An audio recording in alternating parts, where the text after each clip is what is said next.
My name is Nicole Dennis, and I am a major in the United States Army. Last Thursday evening, at the senior officers' housing area at Fort Bragg, I was carrying a tray of ribbies out to my husband, Dominic, and his friends. As I approached the back patio screen door, I heard his smug voice. "I doubt this sham of a marriage lasts another year. She's just not in my league anymore." His friends laughed, raising glasses of Pappy Van Winkle, the bourbon I'd stood in line for 8 hours to buy for our anniversary. Nathan's voice cut in. "She's as rigid in bed as she is in formation." Dominic laughed loud. "My lawyer says I've got a solid case for half her military pension." They thought I was just a rigid military machine. They forgot the machine is the one that plans the war.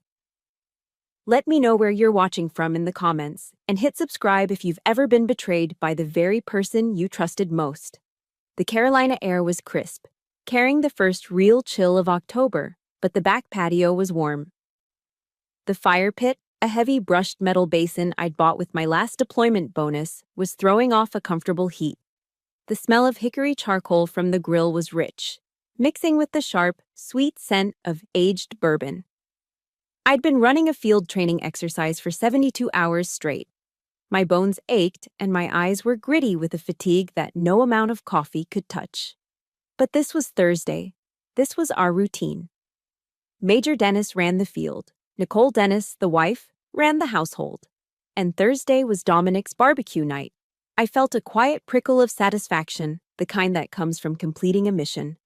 I'd managed to get back to post, shower, change, and get the steaks marinating before his friends, Nathan, Trevor, and Marcus, arrived.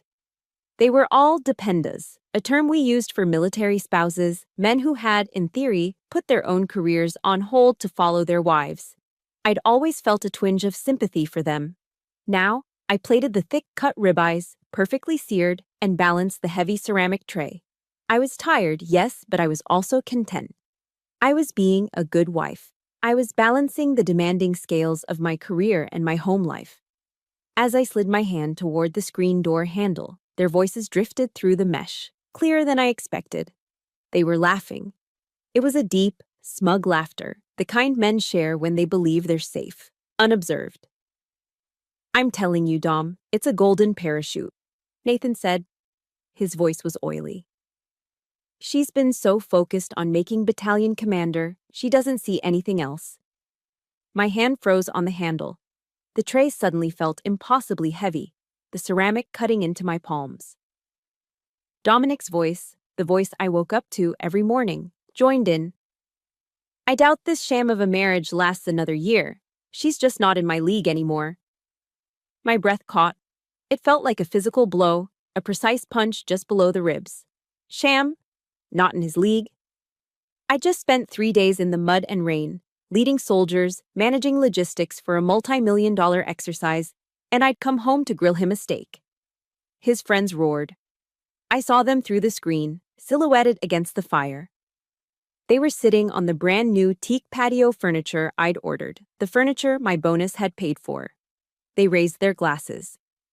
To Dominic, Trevor chimed in, finally trading up. And I saw the bottle on the table.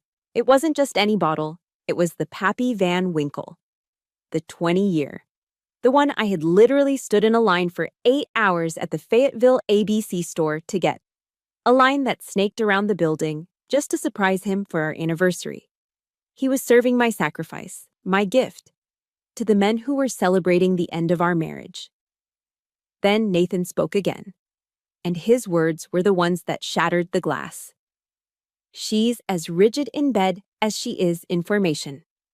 A different kind of cold, one that had nothing to do with the October night, flooded my veins. It was a violation, a deep, personal humiliation shared among men I'd welcomed into my home. Dominic didn't defend me. He just laughed. It was a loud, barking laugh. "My lawyer says I've got a solid case for half her military pension." "Of course you do," Marcus added. "After all the sacrifices you've made for her career, all the years you've had to put your life on hold, you deserve that money to start over." My own sacrifice, the deployments, the missed holidays, the physical toll, the emotional isolation, flashed in my mind. He was twisting my service into his victimhood. He was planning to steal the only thing I had truly earned for myself, my future. Then the conversation shifted, and the blood in my veins turned to ice. Just make sure Project Gaslight is solid, Dominic said, his voice dropping to a conspiratorial hush. The pension is one thing, but I need her command taken away. Her ego's been out of control ever since she got selected for battalion. Project Gaslight? My mind, trained for strategic analysis, snapped into focus. Don't worry, Nathan said. The lawyer says we just need to prove she's unstable. Project Gaslight is working perfectly. I've already mentioned to my wife how forgetful Nicole has been. Trevor's wife heard she's been drinking more. Just a few more reports of her forgetting key details or overreacting at a social function. And the command will have to take notice. They'll have to order a psych eval. They weren't just planning to leave me, they were planning to destroy me. They were plotting to use the very system I had dedicated my life to weaponize my service against me and paint me as mentally unstable. This wasn't a divorce. This was an ambush. This was a coordinated attack on my career, my reputation, and my sanity. And the final brutal cut. Nathan, raising his glass of my bourbon, said, "You deserve better, Dom. A real woman, not some copy of General Patton. Just a rigid military machine." Military machine. I stood there, motionless, for exactly 10 seconds. I counted them. 1 Mississippi, 2 Mississippi. My training took over. The shock didn't disappear. It crystallized. The crushing weight of betrayal didn't break me. It forged itself into something cold, hard, and absolutely clear. The hurt was still there, a white-hot core, but it was now encased in the ice of a commander's fury. They had made a critical error. They had mistaken my discipline for a lack of passion. They had mistaken my loyalty for blindness. On 10 Mississippi, I moved. I pushed the screen door open. The hinges gave a high, thin squeak that cut through their laughter like a gunshot. 4 men froze, faces turned, mouths half open, eyes wide with the primal fear of being caught. Dominic's smile evaporated, replaced by a pasty, slack-jawed panic. I walked onto the patio. My footsteps were silent on the stone. The only sound was the sizzle of the fat dripping from the grill onto the coals. I walked to the teak table, the one I had assembled myself, and placed the heavy tray of ribeyes in the center. The sound of the ceramic hitting the wood was definitive. Final. I looked at Dominic. I didn't raise my voice. I didn't cry. I kept my voice flat, calm, and lethally precise. The voice I used to give an order. Why wait a year? He just stared, uncomprehending. Let's end it today. I turned, my back straight, my chin up. I walked off the patio, through the now silent screen door, and into my house. I left them out there in the cold, with the smell of the steaks they would never eat, the fire, and the deafening dead silence of their own treachery. I didn't grab a coat. I didn't grab my purse. I just grabbed my keys from the ceramic bowl by the door, a bowl I'd bought on our honeymoon in Key West, and walked out of the house I'd paid for. The drive was short, maybe 10 minutes across post, but it felt suspended in time. The streetlights of Fort Bragg blurred past the windows of my Jeep, haloed in the damp October air. I drove past the 82nd Airborne Division headquarters, past the rows of neatly parked Humvees, symbols of order and discipline. My world. A world where loyalty was everything, where your word was your bond, where a threat was identified, analyzed, and neutralized. And I had been living with one in my own home for years. I pulled up to the BOQ, the Bachelor Officers' Quarters. It's the military's version of a sterile, no-frills hotel, a place for temporary duty, or, in my case, domestic emergencies. I walked to the front desk, the fabric of my OCPs, my combat uniform, rustling with each step. I was still wearing it. I hadn't even had the thought to change. "Checking in, ma'am," the young specialist at the desk asked, his eyes politely avoiding the fact that I was a major checking into temporary lodging at 2100 on a Thursday. "Yes, specialist, just for tonight." I pulled out the emergency credit card I keep in a pocket on my body armor, separate from my wallet. a card I'd always assumed I'd use if my car broke down on a highway, not if my marriage did. He handed me a key card. Room 210. The room was exactly what I expected. Beige walls, a bed with a stiff patterned bedspread, a government issue desk, and a faint, lingering smell of industrial cleaner. It was temporary. It was impersonal. It was safe. I locked the door, the deadbolt sliding home with a heavy thud. The sound echoed in the small room, and it was that sound, that final definitive click of isolation, that finally broke the dam. The cold fury that had carried me out of the house evaporated, and it just left. I was empty. I sat on the edge of the stiff bed, my hands still clenched at my sides, and for the first time in hours, I allowed myself to collapse. I didn't just cry. It was a complete unraveling. The sobs were deep, ragged, and humiliating.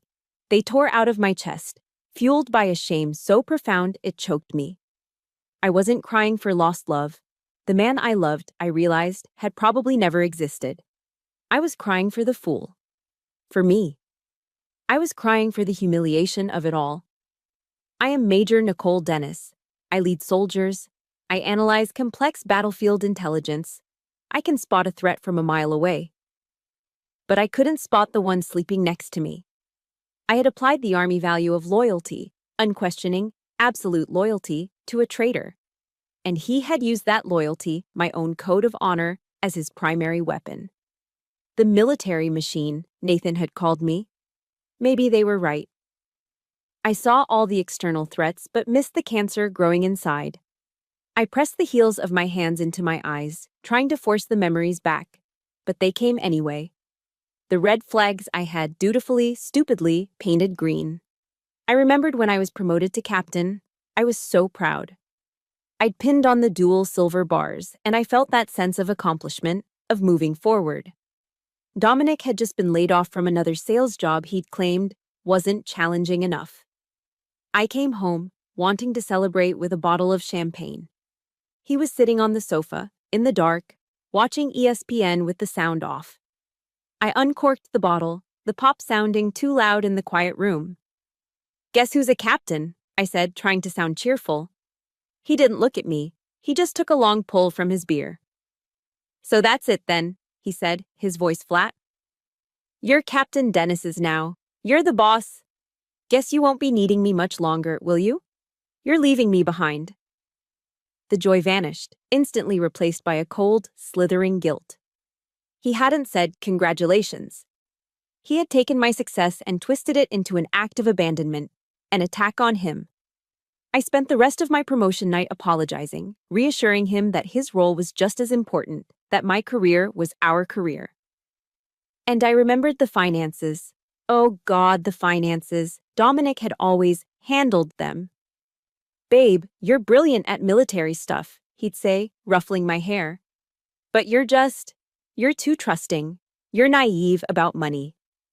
Let me handle the investments and the bills. You just focus on being a soldier." And I let him. I was grateful. It was one less thing on my plate. I signed the power of attorney papers.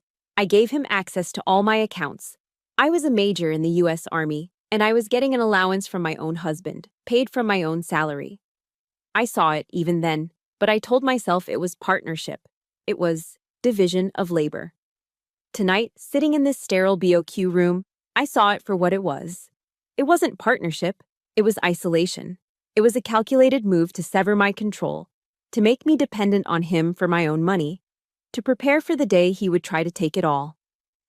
Project Gaslight hadn't started last week. It had been underway for years. But the worst memory, the one I kept buried under mountains of field manuals and deployment orders, clawed its way to the surface. Afghanistan, 6 years ago. I was on deployment, running operations out of Bagram. It was a brutal tour. We were taking a lot of contact, and I was pregnant. We'd been trying for a while, and it had finally happened. I was terrified, but I was also hopeful. It was a small, secret piece of light in a very dark place. Then, at 14 weeks, I miscarried.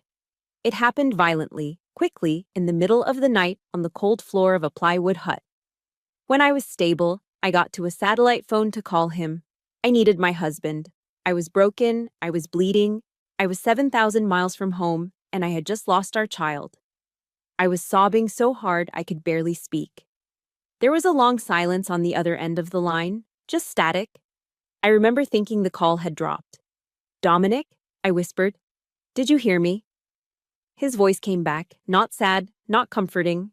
It was cold, analytical. Yeah, I heard you, he said. And then he said the words that I would never, ever forget.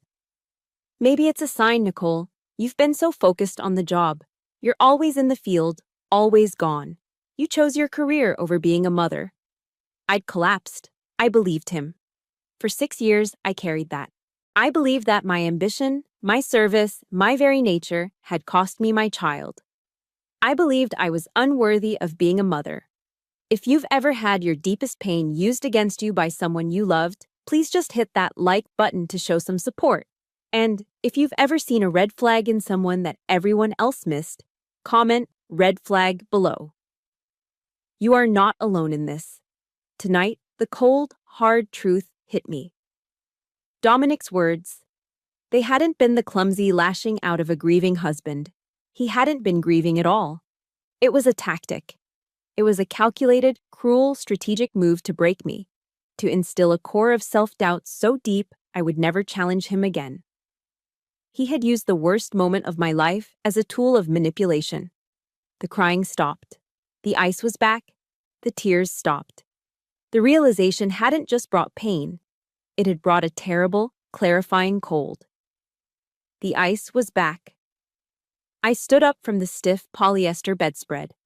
My legs were numb, but they held me. I walked into the small, fluorescent-lit bathroom. The face that stared back at me from the cheap, government-issue mirror was a wreck. My eyes were swollen, red-rimmed. My hair was matted on one side from where I'd been lying down. I looked like a victim. I hated it. I turned the faucet, pushing past the warm and straight to sea. The water hit my hands, shockingly cold. I cupped it and splashed it onto my face. Once, twice, a third time. The frigid water was a physical shock, a tactical reset. It was the same thing I did in the field when I hadn't slept in 48 hours and needed to be sharp for a briefing. It was a baptism of cold fury. I grabbed the starchy, thin towel from the rack and scrubbed my face dry. I didn't just wipe away the tears, I wiped away the fog of betrayal. I wiped away the weeping, blindsided wife. When I looked in the mirror again, Major Dennis was looking back. Her eyes were still red, but they were no longer weak. They were focused. My mission was clear. This was no longer a personal crisis. This was an internal security threat. I walked back into the room and unzipped my duffel bag. I pulled out my government-issued laptop. It's not a sleek, silver personal machine. It's a thick, black, ruggedized Panasonic Toughbook, heavy and built for war zones. It's a tool. I sat at the small desk, plugged it in, and booted it up. The familiar Secure Access login screen appeared. I entered my 20-character password. My fingers didn't hesitate. I opened my encrypted file container.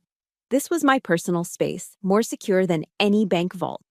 This bare, beige BOQ room was no longer a refuge. It was now my tactical operations center. My talk. My mind, trained in the military decision-making process, began to move. Mission: neutralize threat. Protect assets, secure career.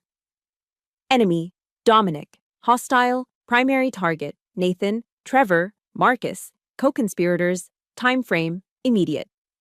My fingers flew across the keyboard. I created a new master folder. I didn't title it Divorce. I titled it Operation Counter-Strike.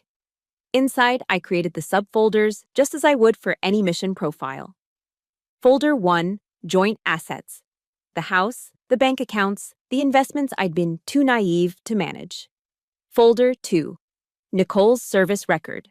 My OERs, my awards, my commendations, my fitness reports, every piece of paper that proved who I was. Folder 3, Dominic's financial failures. Every time he'd lost a job, every investment that had gone south, the paper trail I'd ignored. And finally, a fourth folder. the name of their operation, the name of my war. Folder 4, Project Gaslight. I stared at the name. Now I had a target. But a commander needs assets. I picked up my personal cell phone. My hand, which had been so steady on the keyboard, hesitated. This was the next step. And it was the hardest, admitting failure. As an intelligence officer, my job is to see the threat, to analyze the patterns, to predict the enemy's move. And I had failed. I had let the enemy sleep in my bed, eat my food, and plot my destruction from inside my own command post. The shame was heavy, a physical weight in my chest. Making these calls meant admitting that failure to the outside world. It meant being exposed. I squeezed my eyes shut, and a face flashed in my memory. Not Dominic's. It was from a mandatory leadership seminar I'd sat through at the Pentagon last year. A speaker on a video screen. That woman, the researcher from Texas, Brené Brown. I'd been half listening, grading papers, but one thing she said had stuck. A quote that all the female officers had written down. "Vulnerability is not weakness," she'd said. "It's our greatest measure of courage." I dismissed it then as soft academic talk. Now, in this sterile room at 2 a.m, I understood. Making this call, exposing my failure, wasn't weakness. It was the first, most courageous act of this entire counteroffensive. I took a deep, steadying breath. I opened my contacts and found the name, Patricia Winters, attorney at law, the best and most ruthless military divorce lawyer in Fayetteville. I pressed dial. It was Oro 200, but her website said 24/7 emergency line. A groggy voice answered. "Winters' office." "This is Major Nicole Dennis," I said, my voice firm. "I need to speak with Ms. Winters. It's an emergency." "Ma'am, it's 2 a.m. "It's an emergency," I repeated. "Tell her it's about an internal security breach." The line clicked. I waited.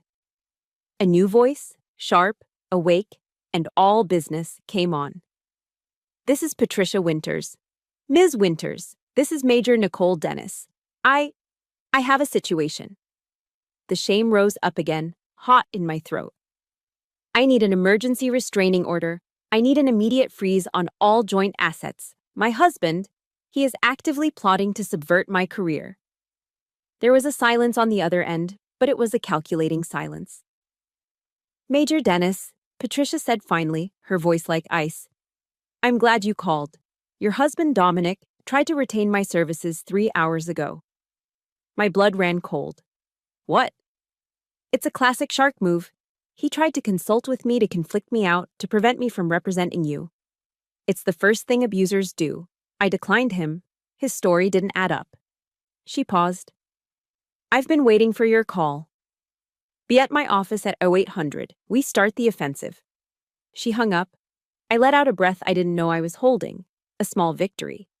He was sloppy. I had my legal counsel. One call down, one to go. This one was harder, more personal.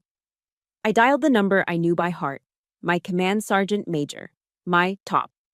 CSM Evans. He answered on the second ring. His voice was wide awake, professional, not a trace of sleep in it. "Evans." "Top," I said, my voice thick with emotion I hadn't expected. "It's Major Dennis. I apologize for the hour." "No apology needed, ma'am." "What's the situation? Unit status?" "The unit is fine. I'm not." "Top, I'm at the BOQ. I have a severe personal situation. It's contained, but it's bad." I had to force the next words out. This went against every fiber of my being as a commander. "You're going to hear things, Top. Rumors. Strange things about me. They might come from inside the spouses club. They are part of a coordinated effort. I need you to hold the line. I need you to trust me, even if what you hear sounds bad." There was a 10-second pause. I heard him breathe. CSM Evans was a 30-year veteran. He'd seen everything. "Ma'am," he said, and his voice was the sound of bedrock. "I don't listen to rumors. I follow my commander. Your command? The unit is secure. You do what you need to do. I'll see you at PT." He hung up. I closed my eyes. The shame I'd felt calling the lawyer was washed away by a profound wave of gratitude. This was loyalty. Not the empty promises of a marriage, but the steel-forged bond of the uniform. My Army family was my true family. I wasn't alone. I turned back to the laptop. The fatigue was still there, a heavy cloak on my shoulders, but the determination was a fire in my belly. I had my legal asset. I had my unit secured. I clicked open the Project Gaslight folder. The screen was bright in the dark room. I was no longer a wife crying on a bed. I was a commander. And I was planning a war. I was staring at the glowing, empty folder on my laptop screen. Project Gaslight. My strategy was sound. My assets were in place. Patricia was my legal counsel, CSM Evans my operational support. But I had no tactical intelligence, no proof. I was a commander with a battle plan, but no ammunition. The entire operation hinged on what was inside that empty folder. It was 0030, midnight. The silence in the BOQ was absolute, broken only by the low hum of the ventilation system. Then, a sound. A soft, hesitant knock on my door. I went rigid. My heart didn't just beat, it kicked, a hard, sudden jolt against my ribs. No one knew I was here except Patricia and my top. Neither of them would come knocking like this, which meant someone else knew. He knew. Was this it? Was Dominic here to finish it? To escalate? I moved silently, my bare feet on the thin carpet. I didn't approach the door. I moved to the side, my back against the wall, my hand on the deadbolt, my eyes locked on the peephole. I held my breath.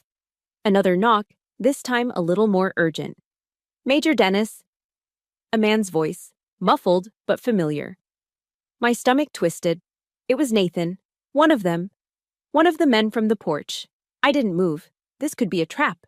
Dominic could be standing just out of sight, phone recording, waiting for me to overreact so he could have his proof.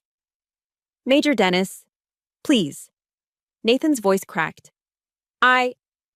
We need to talk to you. Please, it's about Dominic. I listened. I heard another voice, a woman's. Just open the door, Nicole, she said. Her voice was steady, firm. He's an idiot, but he's not a threat right now. I am. I didn't recognize her voice. I slowly leaned toward the peephole. Nathan was standing there, but he wasn't the arrogant man from the barbecue. He looked pathetic. He was wearing cargo shorts and a t-shirt, his hair a mess, his face pale. He looked like he'd been thrown out. Beside him stood a woman I recognized vaguely from unit functions. Sophie, Nathan's wife, an Army nurse, worked at Womack. She was in scrubs, looking like she'd just gotten off a shift. And she looked furious. I slowly undid the deadbolt and opened the door, but only as far as the security latch would allow. The metal chain was taut. Sophie didn't flinch. She looked straight at me, through the gap. Major Dennis, I'm Sophie, Nathan's wife. I know who you are, Sophie, I said, my voice low. Good, she said. Then you know I'm a captain in the Nurse Corps. I took an oath to do no harm, and I am not going to stand by while my husband participates in a conspiracy to destroy another woman, let alone another officer. She looked at Nathan, her disgust so potent I could feel it. My husband is a coward, ma'am. But tonight, he's trying to do the right thing. Because I made him. Nathan wouldn't meet my eyes. He was staring at his feet. What is this, Sophie? I asked. She held up a small black object. A USB drive? This is everything, she said. This is Project Gaslight. Now, are you going to let us in? I undid the latch. They stepped inside. Nathan immediately moved to the far wall, as if trying to make himself small. Sophie, however, walked right up to the desk, her eyes scanning my laptop, the empty folders, the whole scene. She understood instantly. You already knew, she said. It wasn't a question. I heard them, I said. Tonight. We figured, she said. I found the group chat on Nathan's iPad. He forgot to log out. I've been reading it for 3 weeks.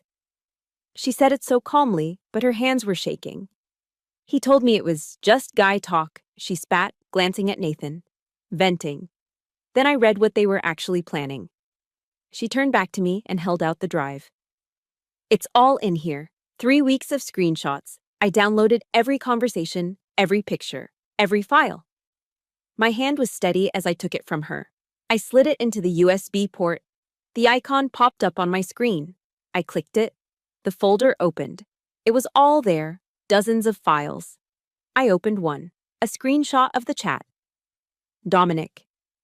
We need to establish the unstable narrative. Need a few more reports of her forgetting things. Trevor. Easy. Linda's already convinced she's paranoid. Nathan. LOL. The military machine is starting to rust. I felt sick. I clicked on another file. It was a photo of me at a unit function, laughing with a group of my soldiers, including CSM Evans. Dominic, or one of them, had circled my face and my tops. The caption underneath, written by Dominic. See what I mean? Way too close with her NCOs. Inappropriate relationship? They were twisting my professionalism, my command relationship, into something vile. A classic, disgusting, sexist trope. But the next file was the one that stopped my breathing. It was a document, a timeline. Phase 1, established pattern of erratic behavior. The forgetting things, the paranoia. Phase 2, introduce substance abuse. Dominic's job was to plant empty bottles, claim I was using sleeping pills. Phase 3, the intervention. My eyes scanned the text. They had a date, next Friday. They were planning to coordinate reports to the brigade chaplain and my commander, Colonel Miller, expressing grave concern for my mental health. They were going to use their status as concerned husbands to force me into a mandatory psychological evaluation. It wasn't just about money. It wasn't just my pension. They were going to have me declared mentally unfit. They were going to make me lose my command. They were going to destroy my entire 20-year career. This was it. The whole sickening sociopathic plan. I looked up from the screen, my vision narrowing. I felt the ice not just in my veins, but coating my bones. Sophie was watching me. They want to ruin you, she whispered, her nurse's composure finally cracking. Just because you're you. And he's not. The bitter truth of it hung in the air. The petty, jealous rage of a man living in the shadow of his wife's success. As if on cue, as the clock on my laptop clicked over to 0300, my phone buzzed on the desk. A number I didn't recognize. I answered, putting it on speaker. Dennis. A shaky voice. Nicole? Is this Major Dennis? This is she. Who is this? This is Linda. Linda Chin. Trevor's wife. My eyes met Sophie's. She nodded. Nicole, I'm so sorry. Linda's voice was a rush of panic. I'm at my sister's house. I had to get out. My husband. He came home drunk tonight, bragging. Bragging about what, Linda? I asked, my voice dangerously calm. About Dominic. About the plan. About Project Gaslight. About how they were going to get all this money from you. How Dominic was going to have you put away. He's a monster, they all are. She was crying now. I started recording him on my phone. I got it all, Nicole. I got him bragging about the whole thing. I'm filing for divorce in the morning. I'll send you the file. I'm so sorry. She hung up. The room was silent again. I looked at Nathan, cowering by the wall. I looked at Sophie, her face a mask of resolve and shame. Then I looked back at my laptop. The Project Gaslight folder wasn't empty anymore. It was full, the screenshots, the timeline. And now, an audio file on its way. My hand was no longer shaking. I had my ammunition, I had my weapons, I didn't sleep. After Sophie and Nathan left, I spent the next 2 hours in that cold BOQ room, the glow of the laptop screen painting my face blue. I went through every file on that USB drive, every screenshot, every message, every poisoned word. I read them until the initial shock and rage wore off, and all that was left was a cold, hard certainty. Then Linda Chin's audio file came through. I put in my earbuds and listened. I heard the clinking of ice in a glass, the slurred, boastful voice of her husband, Trevor. And I heard him, in vivid, drunken detail, lay out Dominic's entire plan to have me declared mentally unfit. My weapons, as I'd called them, were laid out on the desk. The digital evidence, the audio file. It was all there. I spent the last hour before dawn staring at the ceiling, listening to the hum of the air conditioner. Linda's last words to me echoed in my head. They won't stop. I knew she was right. The timeline I'd read proved it. Their Phase 3 was scheduled for next week. But I was wrong about the timeline. They weren't waiting. At 0600, exactly as the first gray light of dawn filtered through the blinds, a notification popped up on my government laptop. It wasn't a standard email. It was a high-priority calendar invite from the Brigade XO. My heart didn't just sink, it plummeted. The subject line was sterile, official. Subject, meeting with Brigade Commander, time, 1000. Location, Brigade HQ, conference room. Attendees, COL Miller, MAJ Dennis. Notes, regarding an urgent personal matter. I stared at the words. An urgent personal matter. He'd done it. He'd struck first. He must have realized something was wrong when I didn't come back. He'd panicked and accelerated his plan. While I was gathering my weapons, he was already on the battlefield, firing the first shots. I was reaching for my phone to call Patricia when it buzzed on the desk beside me.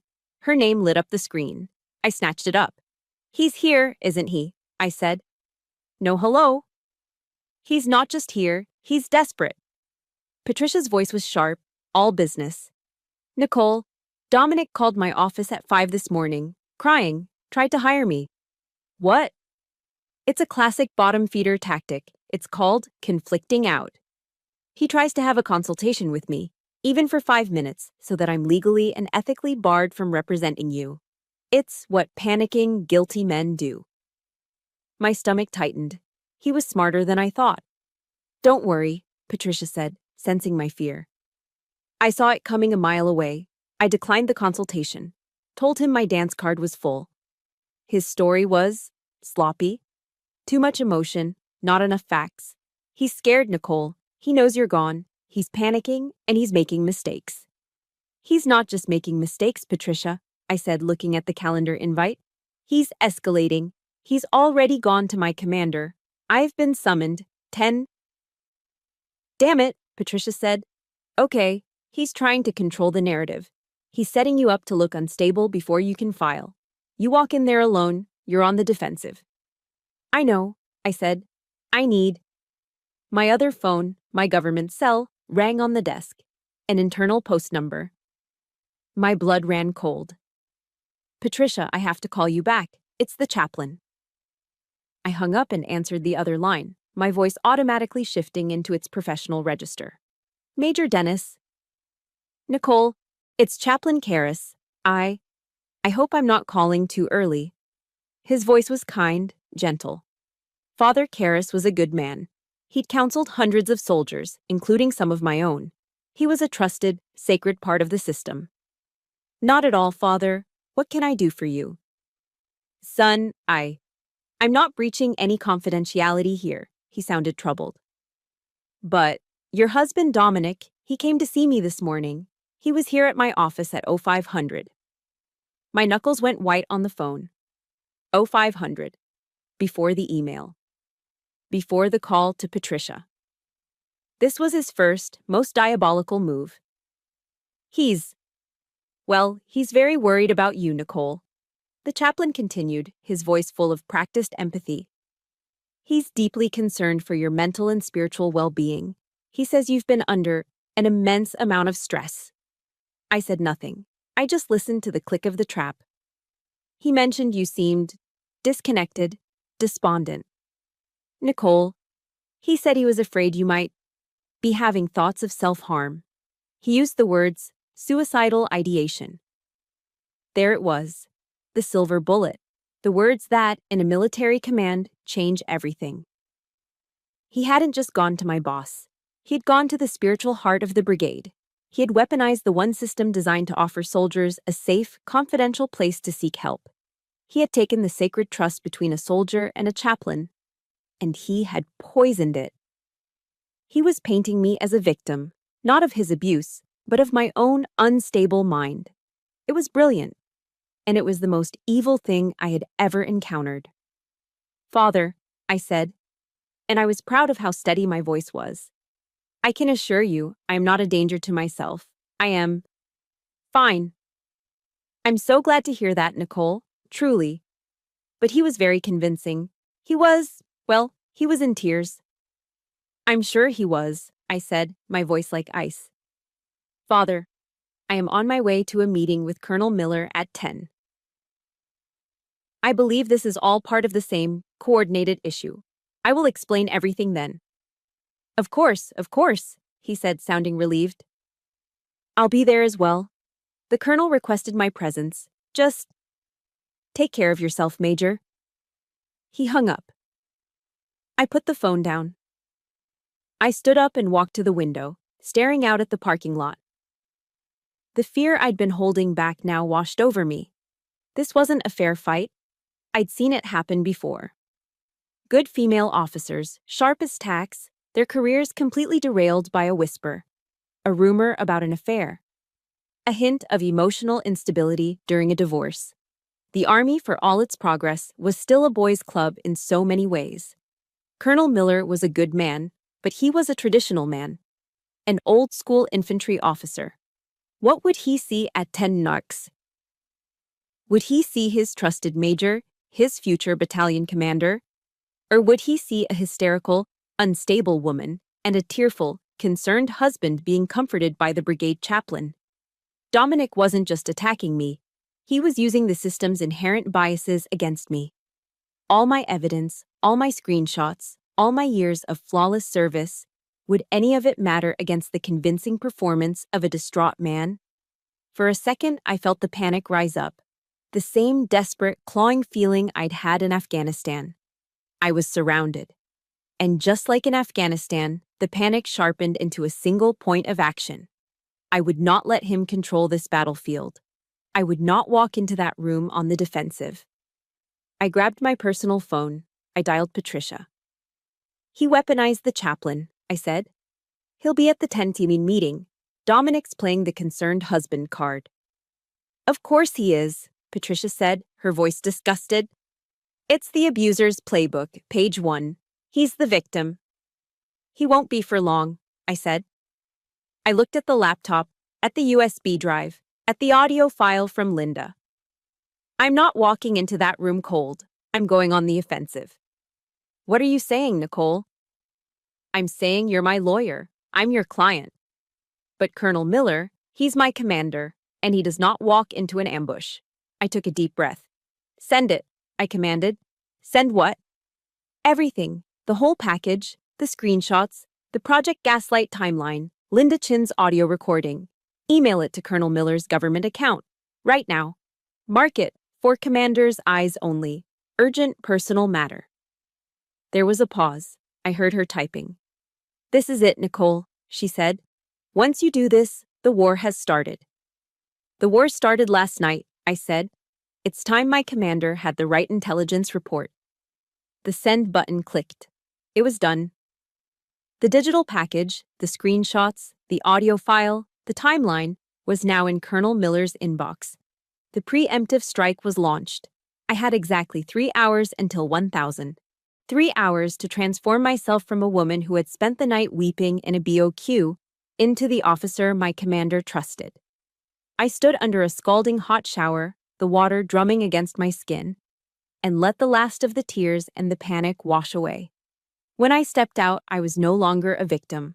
I was a soldier preparing for contact. I began the ritual. I pulled my Class A uniform, the Army service uniform, from the garment bag I kept in my car for emergencies. This wasn't my daily camouflage. This was the formal dark blue suit of a professional. The uniform of board meetings, of ceremonies, of solemn duty. Today, it was my armor. I laid each piece out on the sterile motel bedspread with practiced precision. The skirt, the jacket, the shirt. I ironed the white shirt until the creases were as sharp as a knife's edge. I tied the black four-in-hand necktie, the knot precise. As I was buttoning the shirt, my personal cell phone, the one on the nightstand, buzzed.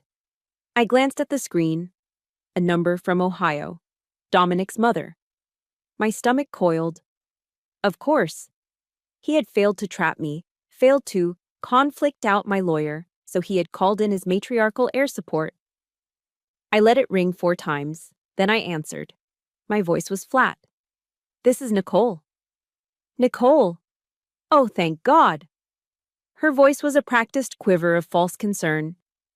Honey, what is happening? Dominic called me. He was hysterical. He said you're having some kind of psychological crisis? I said nothing. I just listened. He said you threw him out of the house, she continued, her voice rising. Nicole, how could you? After everything he's done for you.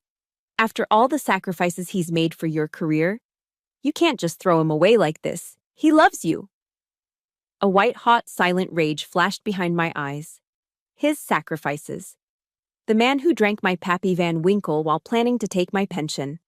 The man who had been unemployed for 3 of the last 5 years, living in my house, driving my car while I was in Afghanistan. The manipulation was so blatant, so familiar, it was almost insulting. I cut her off. My voice was no longer flat. It was ice.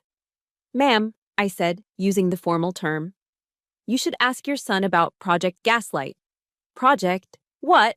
I don't know what that means. He just said you were unstable. You need to ask him what that means, I repeated, my voice leaving no room for argument. And then you should ask him about a woman named Candace in Las Vegas. Do not call me again. I hung up the phone before she could speak another word. I turned back to the mirror. The anger didn't make me shake. It made me focused. His sacrifices. I picked up the jacket of my uniform. It was heavy with metal. My decorations. My service. My eyes locked on one. The Bronze Star.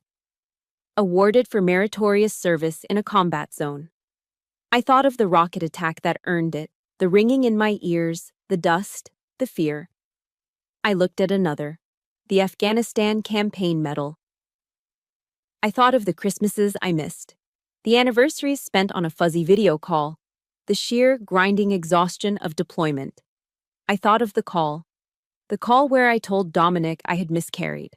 The call where he blamed my career. This was sacrifice. This was 20 years of my life, my sweat, my blood, etched in metal and ribbon. And that man, that dependa who had sacrificed nothing, thought he could take half of it by calling me crazy. He thought he could trade his lies for my blood. The anger settled, cooling from a raging fire into a solid core of cold, hard steel. This wasn't a divorce, this was a counterintelligence operation. And I would not fail.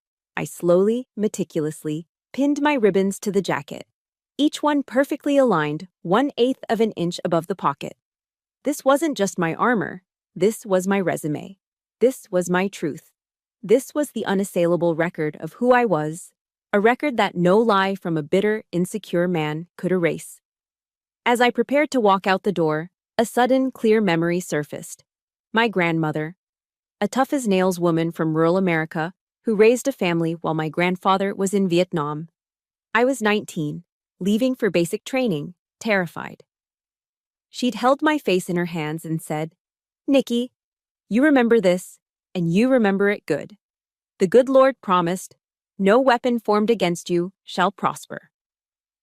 I wasn't a particularly religious woman, but as I stood in that BOQ room, the words echoed in my head, a gift from my ancestor. No weapon formed against you shall prosper. Dominic had formed his weapons. The lies, the gaslighting, the manipulation. They would not prosper. I took a deep breath. The anger was gone, replaced by a profound, chilling calm. The calm of a commander, just before the battle commences. I stepped out into the bright North Carolina morning. The walk to brigade headquarters was only a few blocks. Each step was measured, my heels clicking on the pavement in a steady, determined rhythm. It's a terrible feeling, walking into a battle you never asked for, but one you know you have to win. If you've ever had to put on your own armor, whether it's a uniform or just a brave face, to face someone trying to tear you down, please hit that like button to show some support. And tell me in the comments, what does your armor look like? As I approached the headquarters building, I saw him, CSM Evans, my top. He was standing at the entrance, not casually, but as if on watch. He was in his own full uniform. He must have known this meeting was happening. He was there to bear witness. He didn't say a word. He just watched me approach. As I reached the steps, his eyes met mine, and he gave me one sharp, definitive nod. It said everything. "I'm here, ma'am. The unit is secure. Go handle your business." "Good morning, Top," I said. "Good morning, ma'am." His voice was a low rumble. "The colonel is waiting." I nodded. I pushed open the heavy glass doors and walked into the air conditioning, my footsteps echoing on the polished linoleum floor. The door to the main conference room was open. I stepped inside. The room was long and dark, dominated by a heavy mahogany table. At the far end sat Colonel Miller, his face an unreadable mask. Beside him sat Chaplain Karras, looking deeply uncomfortable. My lawyer, Patricia, was on the left, her briefcase open, and on the right was Dominic. He was already there. He was wearing a civilian suit, an expensive one I'd paid for, and he was dabbing at his eyes with a handkerchief. But as I walked in, his eyes met mine, and he smiled. A small, self-satisfied, smug smile. The smile of a man who thought he had already won. My heart rate didn't spike. It did the opposite. As I saw that smug smile on Dominic's face, the adrenaline from the walk-over vanished, replaced by a sudden, Arctic calm. The training took over. This was no longer my life. It was a tactical problem.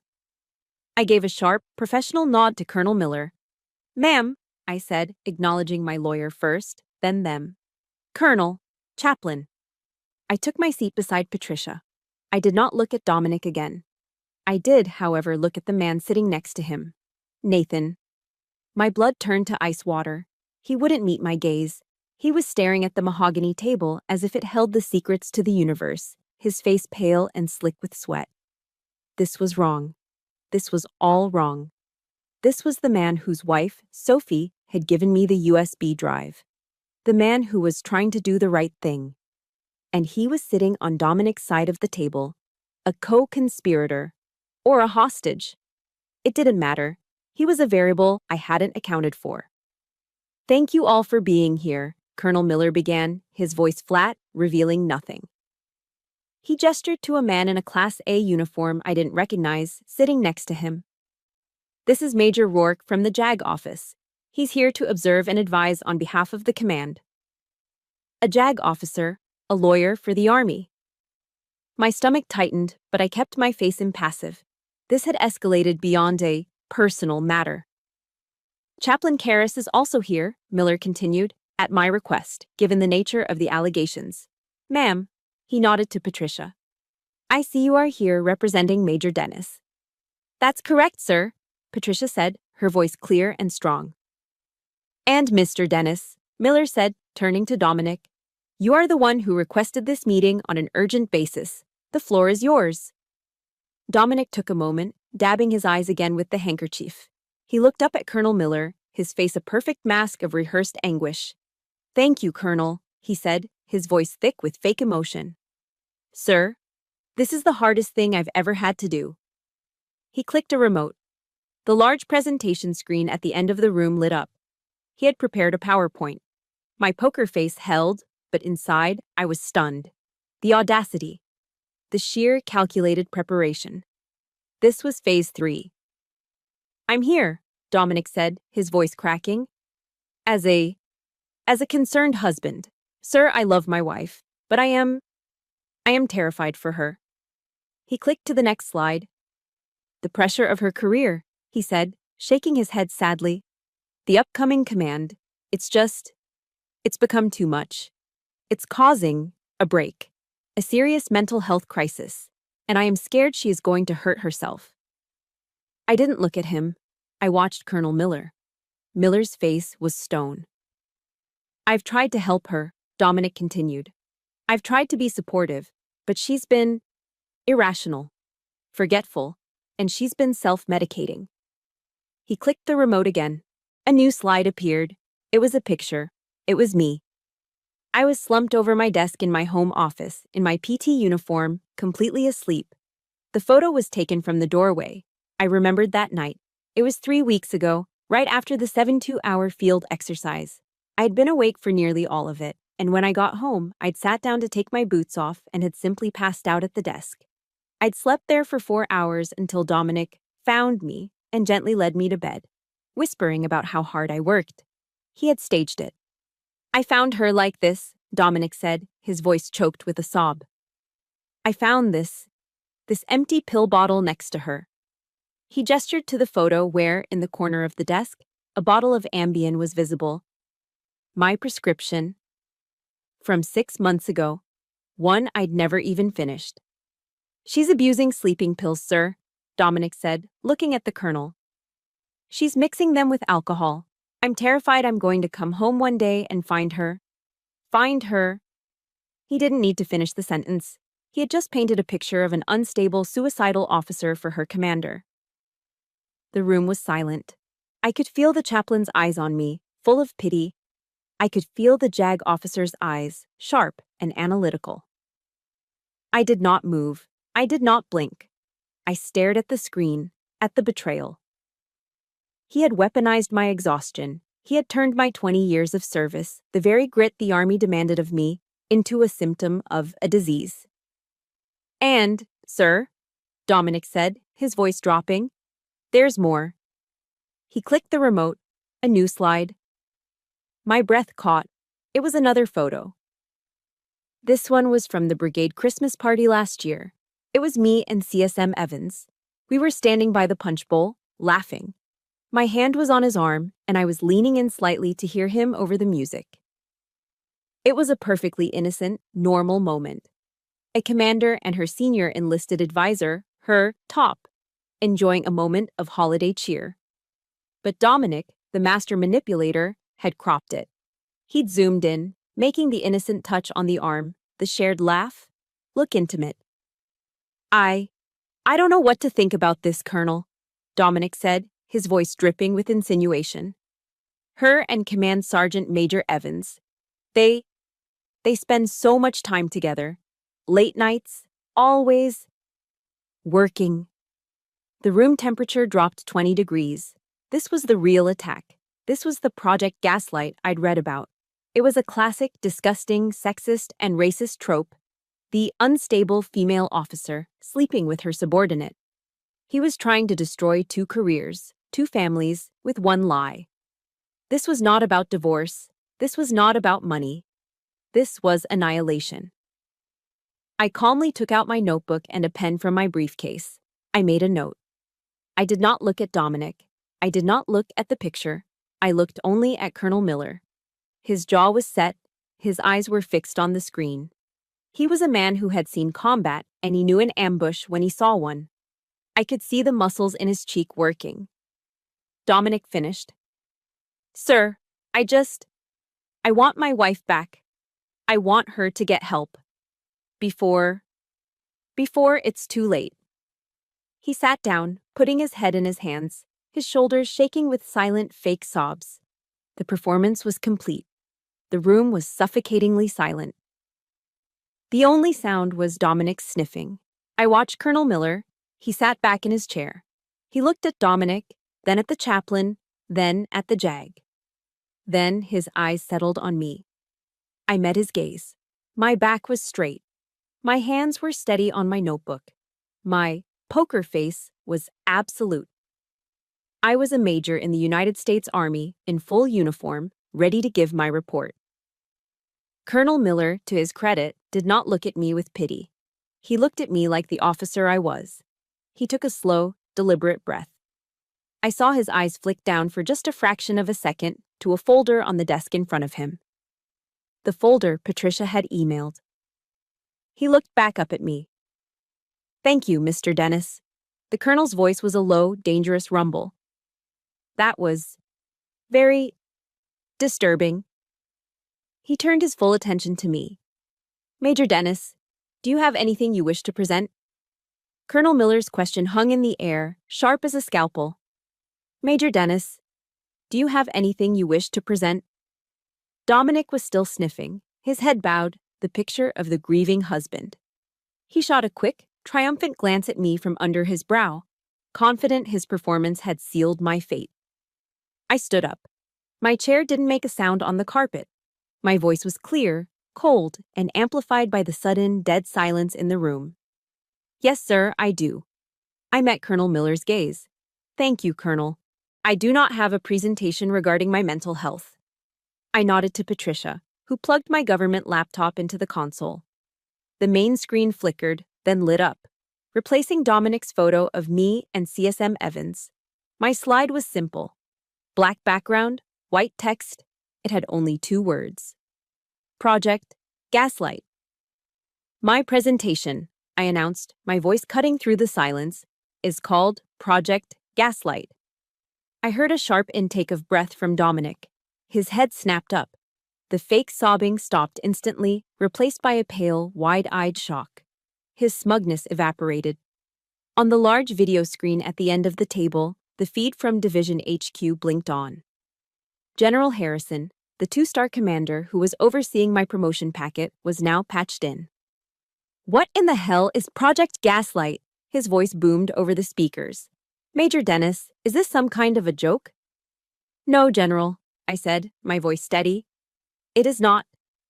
Dominic shot a panicked look at Nathan. She's lying. She's unstable, sir. This is what I was talking about. She's paranoid. Mr. Dennis, Colonel Miller's voice was a low growl. You will be silent. Continue, Major. I advanced to the next slide. Project Gaslight is a conspiracy conceived by my husband to systematically discredit me, have me declared mentally unfit, and defraud the U.S. Army of my retirement benefits. I clicked. A screenshot of the group chat appeared. This is a chat log between my husband, Mr. Nathan Reed, Mr. Trevor Chin, and Mr. Marcus Cole. Date: 3 weeks ago. I'll read the relevant line from my husband. She's a machine. We just have to convince the Army she's a broken machine. Project Gaslight is a go. Nathan, you're on observation. I clicked again. Another screenshot. Mr. Reed's reply, copy that, I'll start the log. She looks tired today. I clicked again. Mr. Chin's reply, just tell me when you need me to witness an outburst. This pension is as good as ours. The room was so quiet I could hear the air conditioner vents. Dominic was white. This is fake. She photoshopped this. Nathan, tell them. All eyes turned to Nathan. He was physically shaking, his face ashen. Mr. Reed, Colonel Miller's voice was lethal. Nathan looked at Dominic, his eyes full of terror. He looked at me, his face full of shame. He looked at the general on the video screen. He stood up, his chair scraping loudly on the floor. Sir, he stammered, his voice cracking. Sir, I... Tell them, Nathan, Dominic hissed, his voice a venomous whisper. Tell them she's a liar. It's true. Nathan choked out, the words tumbling out in a rush. It's all true. I didn't want to. Dominic said, he said it was just a way to get leverage in the divorce. He said she wouldn't be hurt. He promised me a cut. He finally looked at me, tears streaming down his face. Major, I'm sorry. I was wrong. This was a conspiracy. I'll testify. I'll sign anything. My wife, Sophie, she found out. She made me come here. You weak, pathetic idiot! Dominic lunged at him, but he was just an enraged man in a suit, and he stopped short of touching him. Enough, Colonel Miller roared, standing up so fast his own chair nearly toppled. Mr. Dennis, sit down, now. Dominic, stunned by the command, fell back into his chair. I didn't pause. I clicked to the next slide. This is a sworn affidavit from Mrs. Linda Chin, I said, along with a full audio recording of her husband, Trevor, bragging about the plan, which I have already provided to the colonel. Miller nodded grimly. The JAG officer was writing so fast his pen was a blur. But this conspiracy wasn't just about my pension, I continued, my voice dropping. It was about immediate cash flow. Next slide. This is Dominic Dennis Consulting, LLC, a shell corporation registered 6 weeks ago. Next slide. These are emails from that entity's account. In them, Mr. Dennis uses his spousal access to Fort Bragg and my name, my rank, to illicitly solicit contracts from active defense contractors, a clear violation of operational security and ethics regulations. The JAG officer stopped writing and just looked at Colonel Miller. The colonel's face was dark red. This had moved beyond divorce and into potential criminal territory. And finally, I said, this. I clicked to the last slide. It wasn't a chat log. It wasn't an email. It was a bank statement, our joint credit card. The one I paid. The room was dead silent. I pointed to the line item. 2 weeks ago, a charge for $1,245, $50, Delta Airlines. I clicked one last time, the confirmation email. 2 round-trip, first-class tickets from Fayetteville to Las Vegas, and the hotel reservation. 1 king suite, Bellagio Hotel and Casino, 3 nights. Check-in next Thursday, and the names on the reservation. Mr. Dominic Dennis and Ms. Candace Thorne. I let the image hang in the air. The conference in Las Vegas, I said softly, was scheduled for the exact same week. Project Gaslight was intended to have me committed for a 72-hour psychiatric evaluation. The silence in the room was absolute. It was suffocating. Dominic wasn't moving. He was just staring at the name Candace Thorne on the screen, his mouth open.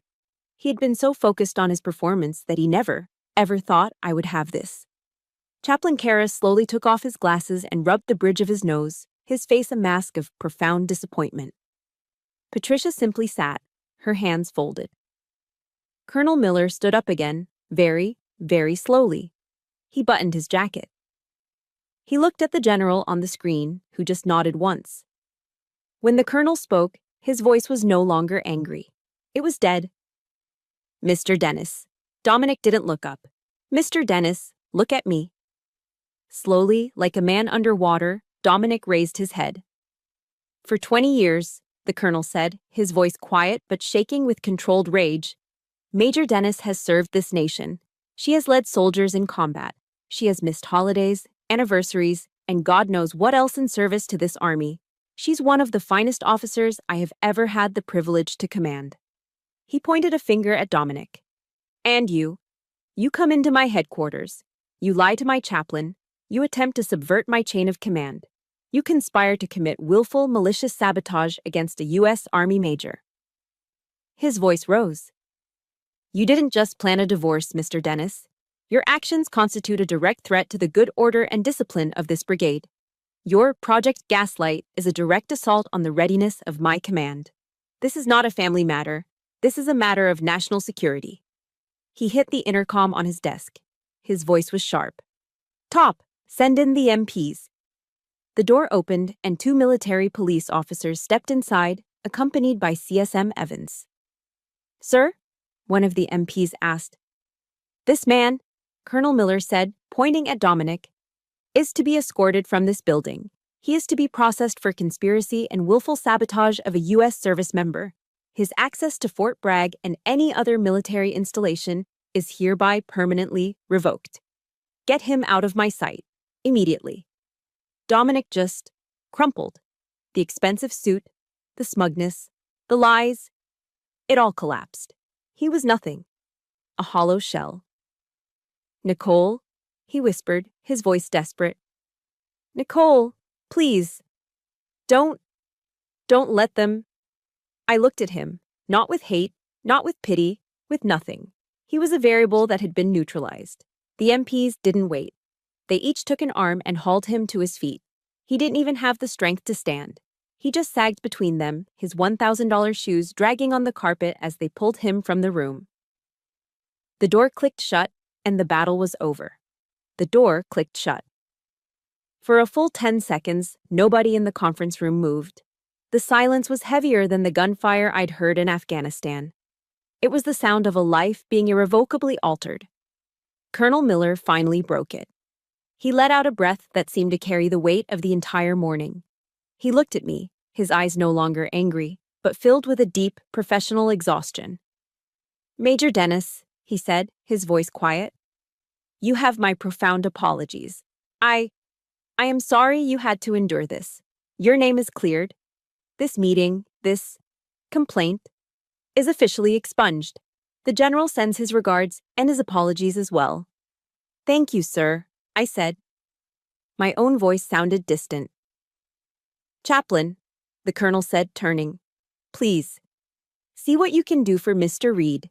He made a terrible mistake, but he came clean." Nathan was still standing where he'd confessed, tears streaming down his face. The chaplain just nodded and walked over, placing a hand on the younger man's shoulder. "And Major," Miller said, looking back at me, "go home. Take the rest of the day. Take the week. Your unit is secure." "Thank you, sir," I said again. Patricia and I stood, gathered our laptops, and walked out of the conference room. The adrenaline was gone. It had drained out of me the moment the MPs hauled Dominic away, leaving behind a hollow, vibrating emptiness. My legs felt like they were filled with sand. As we stepped out into the main hallway of the brigade headquarters, CSM Evans was standing there, as if he'd been waiting. He didn't say much. He just looked at me, his eyes assessing, and gave me a single, sharp nod. "Well done, ma'am," he said, his voice a low rumble. "Thank you, Top," I replied. "Thank you for everything." "Just doing my job, ma'am," he said. And with that, he turned and walked back to his office. That was it. The world was back on its axis. Patricia touched my arm. "Are you okay to drive? I can call you a ride." "I'm fine," I lied. "I just need a minute." "You did the right thing, Nicole," she said. "Call me tomorrow." I nodded, and she walked away, leaving me alone in the hallway. I stood there for a moment, just breathing. The battle was over. I walked out of the HQ building into the bright, cool October sunlight of North Carolina. It felt blinding. And then I saw them. Standing near the parking lot, shifting nervously from foot to foot, were Sophie Reed and Linda Chin. They hadn't left. They had been waiting. The second Sophie saw me, her hand flew to her mouth. Linda just closed her eyes in what looked like relief. I walked toward them, my briefcase feeling like it weighed 1,000 pounds. When I reached them, nobody spoke. There were no words for this. Sophie just stepped forward and wrapped her arms around me. It wasn't a gentle hug. It was a desperate, fierce embrace, the kind you give someone you pulled from a fire. Then Linda joined, her arms around both of us, and there we stood. 3 women in the middle of a Tuesday morning in the parking lot of a brigade headquarters, holding each other up. 3 women who had been tangled up in the same toxic, manipulative net. And now, all 3 of us were free. We didn't know where to go. It was 3 a.m. After leaving the HQ, I'd gone back to the BOQ and just sat. I sat in my armor, my Class A uniform, for hours. I didn't move. I just stared at the wall, processing the explosion that had just ripped through my life. Finally, Sophie had called. "Are you okay?" "No," I'd answered. "Linda and I are coming to get you," she'd said. "We're going to the Waffle House." And now, here we were, sitting in a bright yellow booth at 3 Sound. Green in the morning, under fluorescent lights that made us all look exhausted and pale. The Waffle House off the main gate of Fort Bragg. It's a 24-hour beacon for soldiers, cops, and anyone whose life doesn't run on a normal schedule. It was perfect. The waitress, a no-nonsense woman named Flo, poured us all coffee. "Tough night, huh, honeys?" she'd asked. "You could say that," Linda murmured. We ordered food, all-star specials, scrambled eggs, bacon, hash browns, toast, comfort food. We ate in silence for a few minutes, the only sounds the clinking of silverware and the low sizzle from the grill. "So," Sophie said finally, putting down her fork. He's gone." "He's gone," I confirmed, sipping the hot black coffee. Banned from post. Permanently. Linda let out a long, shaky breath. I filed for divorce this afternoon, she said quietly. As soon as I left Patricia's office, I had the sheriff serve Trevor at his friend's apartment. I'm filing tomorrow, Sophie said, staring into her coffee. Nathan, he's going to cooperate. He'll probably be discharged. But he's broken. We sat there. The ex-wives club, I said a little bitterly. No, Sophie said, looking up at me, her eyes fierce. The survivors club. And we just sat there, drinking coffee until the sky started to turn gray. We talked about lawyers. We talked about finding new places to live. We talked about what next even looked like. We had broken the network. We were free. But we were exhausted. The rumor mill on a military base moves faster than light. They call it the grapevine. Within 48 hours, everyone at Fort Bragg knew. They knew about the showdown at the HQ. They knew about Project Gaslight. They knew about Candace. Dominic's fall was as fast as it was total. He was a dependa with no soldier. He had no house. The lease was in my name. He had no car. The bank repossessed it since he wasn't on the loan I'd paid for. He had no access to the base, no access to the commissary, no access to the status he'd built his entire identity around. About a week later, I got a call from a fellow officer. He was uncomfortable. Ma'am, he said, I thought you should know. I saw Dominic last night outside that cheap bar on Hay Street. He was a mess, drunk, screaming into his phone at his mother, I think. Something about money. The officer told me that Dominic had gotten into a shouting match with a bouncer and ended up getting arrested. Not by MPs, by the Fayetteville Civil Police, for being drunk and disorderly. I hung up the phone. I waited for the feeling of triumph. I waited for the, ha, you got what you deserved. It never came. I just felt tired. A deep, profound weariness. He wasn't a monster. He was just a small, broken, insecure man. And he was gone. 6 months passed. The divorce was finalized. Patricia was, as always, brilliant. Thanks to the evidence of the conspiracy, the Project Gaslight documentation, the proof of adultery, and his conduct prejudicial to good order and discipline, which got him banned from post, the judge was not amused. The divorce was granted on grounds of cruel and barbarous treatment and adultery. Dominic received nothing. Not a single cent of my retirement. Not a penny of my savings. He was just a name on a piece of paper. A week later, a letter arrived at my new apartment. It was from him. The handwriting was messy, desperate. I held it for a long time. I thought about all the sacrifices he claimed he'd made. I thought about the 8-hour line for the Pappy Van Winkle. I thought about the sound of his voice on the phone from Afghanistan. You chose your career over being a mother. I thought about his empty apologies, his manipulations. I stood up. I walked over to the new paper shredder I'd bought. I fed the unopened letter into the slot. The machine whined to life, and I watched as his words, his excuses, his last attempt to take up space in my head, were turned into thousands of tiny, meaningless strips of paper. I emptied the bin into the trash. The boundary was set. It was final. The shredder's noise was the last sound of my old life. The silence that followed was the first sound of my new one. Time, for a soldier, is measured in assignments. My old assignment, being Dominic's wife, was over. My new one, my promotion to battalion command, was just beginning. A year and a half after I walked out of that conference room, I was no longer Major Dennis. It was Lieutenant Colonel Dennis. I was standing in a classroom at the Non-Commissioned Officers Academy, not as a student, but as a speaker. My audience wasn't a panel of colonels. It was a group of young, sharp, female captains, all hungry, all ambitious, all wondering how to navigate the complicated path I'd just walked. One of them, a smart young officer from the 82nd Airborne, asked a question. Ma'am, how do you handle it? When they try to make you feel small, when they use your emotions against you. I smiled. It was a real smile, soft and knowing. I looked at the faces in that room, the future of the army.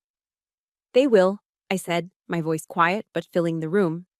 They will try to tell you that you are too emotional. And when you show no emotion, they will tell you that you are too tough, too cold, a machine. They will try to put you in a box. Your job is to never, ever let them.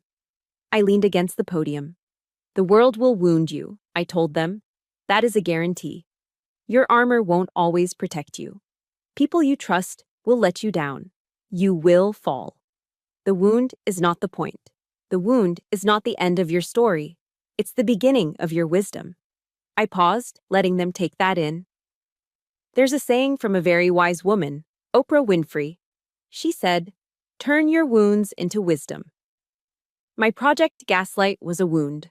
It was deep, and it was poisoned. I could have let it scar me over, made me bitter, made me afraid to trust. Instead, I chose to let it teach me. I learned the difference between loyalty and blindness. I learned that my value is not determined by my proximity to a man, but by my own integrity. I learned that true strength isn't about never falling.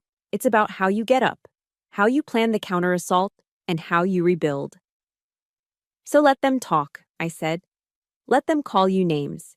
And you just keep your eyes on your objective. Listen to your own internal compass, and turn every wound they give you into the wisdom you will use to lead. I finished my speech, and for the first time in my career, the applause that followed felt like it was truly for me. That spring, I received an invitation. It was cream-colored, simple. A wedding. Nathan Reed and Sophie. They had gone through with their divorce, as Sophie had said they would. The betrayal had been too deep. But as they worked through the legal process, and as Nathan went through intensive therapy and his separation from the army, they found their way back to each other. They were starting over, truly from scratch. The wedding was small, held in a quiet park in Fayetteville, far from the base. I went. I watched Sophie, radiant in a simple white dress, walk down the aisle. I watched Nathan, no longer in uniform, his eyes clear for the first time, watch her as if she were the only person on earth. At the small reception afterward, Nathan came up to me, his hands shaking slightly. "Ma'am, Lieutenant Colonel," he said, correcting himself. I don't know why you came, but it means everything." "It was a beautiful ceremony, Nathan," I said. He looked down, then met my eyes. His were filled with a shame that was old, but a resolve that was new. During my speech, he said, I told everyone what I did, what we did, and I told them what you did. I wanted you to hear this from me. I failed. I failed as a soldier, I failed as a friend, and I failed as a man. Your forgiveness, Megam. Your silence when you could have destroyed me. It's a gift I will never, ever deserve. I looked at this man. No longer the swaggering, joking Dependa from that awful night. He was just a man, trying to repair the wreckage of his life. And I felt nothing of the old anger. It was gone. "You're right," I said softly. "You didn't deserve it. But I deserved to be free. And forgiving you? That was for me. Not for you." I smiled, a real, warm smile. "Congratulations, Nathan. Make her happy this time. She deserves it." He nodded, his eyes filling with tears. "Yes, ma'am." I turned from him and walked to the punch bowl. And I saw Linda Chin. She was laughing, her head thrown back, a bright yellow sundress. She was holding the hand of a new man, a kind-looking civilian engineer. She caught my eye, and her smile widened. She raised her glass to me. I raised my glass of lemonade back. The Survivors Club. We had all made it through. A few weeks later, my new life had settled into a routine. It was a Saturday. I was in my Army PTs, gray shirt, black shorts, having just finished a 5-mile run. I stopped at the Fort Bragg commissary to pick up groceries for the week. It was normal. It was mundane. It was perfect. I was in the produce section picking out apples, Honeycrisps, my favorite. I was checking one for bruises, thinking about the battalion training schedule for the next week. A cart squeaked nearby. Someone was stocking the shelves, restocking the ketchup bottles. I heard a sharp, choked noise. I looked up. It was Dominic. He was thin, gaunt even. The expensive clothes were gone, replaced by the blue vest and name tag of a commissary stock clerk. He was pale, his hair was thinning, and his eyes were hollow.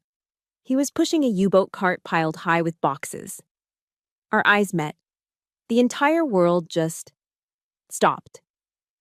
I saw panic flash across his face. I saw shame. I saw him open his mouth as if to say my name. And I just looked at him. There was no hate. There was no anger. There was no pain. There was just nothing. The ultimate indifference, the total, complete, and profound irrelevance of a commander looking at a stranger. I gave him a small, polite nod, the same nod I would give to any employee stocking shelves. And then, I turned back to the apples. I found a good one, crisp and bright red. I placed it in my basket and pushed my cart toward the next aisle, my mind already moving on to the next item on my list. I had a battalion to command.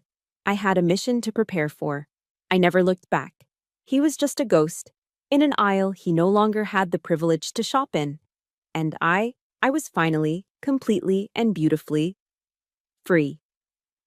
My story ends with that moment of peace in the commissary, that final, quiet victory. My journey was about turning wounds into wisdom and realizing that true freedom is indifference. But I know I'm not the only one who has walked this path. For everyone listening who has ever felt betrayed or underestimated, I see you. If this story resonated with you, please hit like and subscribe to the channel. And in the comments, I want to ask you, what is one piece of wisdom you learned from your own wound? Thank you for sharing this space with me.